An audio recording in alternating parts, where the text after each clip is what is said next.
The stage is an old house in an old Japanese town. John, a traveler visiting Japan from abroad, was staying there. John was interested in Japanese traditions and culture, and was curious about the spiritual beings that the townspeople believed in. One night when John was resting in his room, he couldn't close his eyes.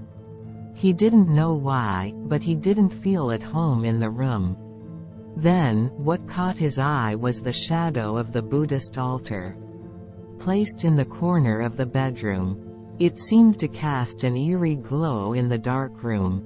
For some reason John was fascinated by the shadow, and as he gazed at it, he felt it move slowly. Driven by fear, John approaches the altar to ascertain the identity of the shadow. But when he reaches out, the shadow disappears and reappears. It was as if he was making fun of him. As the night wore on, John became more and more anxious, and he felt himself possessed by a strange phenomenon. The next morning, John tells the innkeeper what happened that night.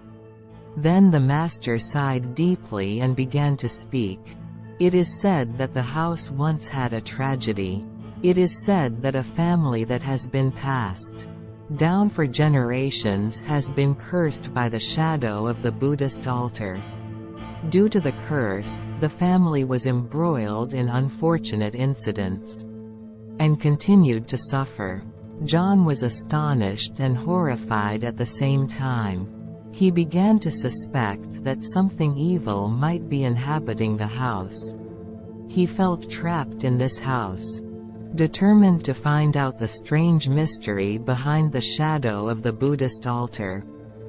Over the next several days, John consulted with townspeople and began researching family history and the origins of the Buddhist altar.